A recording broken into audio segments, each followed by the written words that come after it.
Dear citizens of Israel, good evening. Since the beginning of the war, I have made it clear that we are in a struggle, in battle against the Iranian axis of evil. This is an existence war with a stronghold of foreign militaries and missiles that they wish to strangle us with. In my speech in Congress a few days ago, I mentioned three main tentacles of this axis of evil: Hamas, Houthis, and Hezbollah.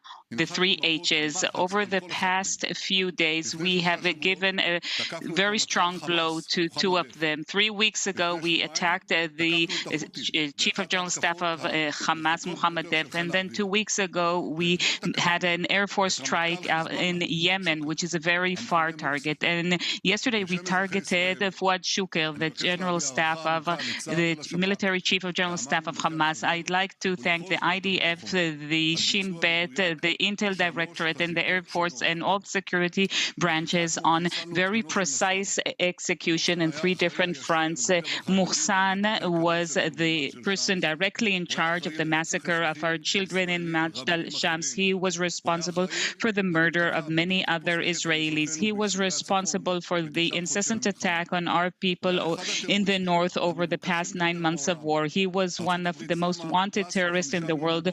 There was a prize by the U.S. for $5 million, and there's a reason for that prize. He was involved in the murder of 241 American soldiers and 58 French soldiers in Beirut in '83. He was a main element in the connection between Iran and Hezbollah. He was in charge of the entire missile operations of Hezbollah. A few days ago, as I visited that terrible site of massacre in Majd al-Shams, I saw the terrible sorrow and grief of the families, and I said to the Druze, we are brothers and sisters. We have a bond of life, and this bond becomes even stronger in such days of grief.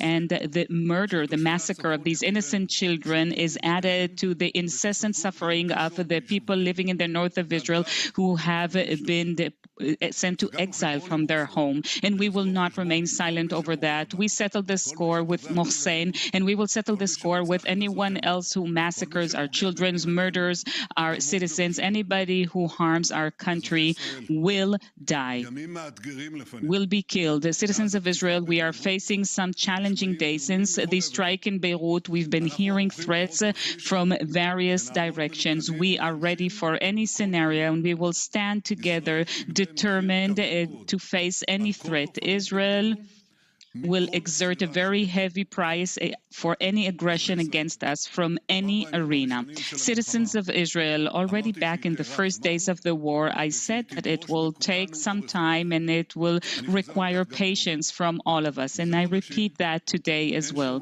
For months now, every week, people tell me, both in and outside of Israel, finish the war, because we've exhausted whatever we can achieve, and it's impossible to win the war. But I did not give in to these voices then, and I do not give in to them today as well. Had we given in to these pressures, we would not have killed the heads of Hamas and thousands of terrorists. We wouldn't have destroyed the terrorist infrastructure and underground infrastructure of Hamas. We wouldn't have taken over the Philadelphia corridor and the Rafah crossing, which is the conduit of oxygen for Hamas, allowing them to recover. And we wouldn't have come closer to conditions that can bring back both the hostages and make it possible to achieve all the goals of the war, to bring back all the hostages, to eliminate both the government and military capacities of Hamas, and make sure that Gaza no longer poses a threat over Israel, and to bring back Israelis both in the south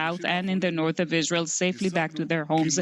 We've achieved all that over the past few months because we did not surrender, because we have reached some very brave decisions despite very heavy pressures from within and from without, and it wasn't easy. I had to push back against so many pressures, but we've achieved that because our soldiers, both the reservists and in the conscript army, in the IDF, in the military, in the Shin Bet, they do not give in. They fight like lions. They are determined to win. And together with all Israelis, I support them with great support and faith in how just we are.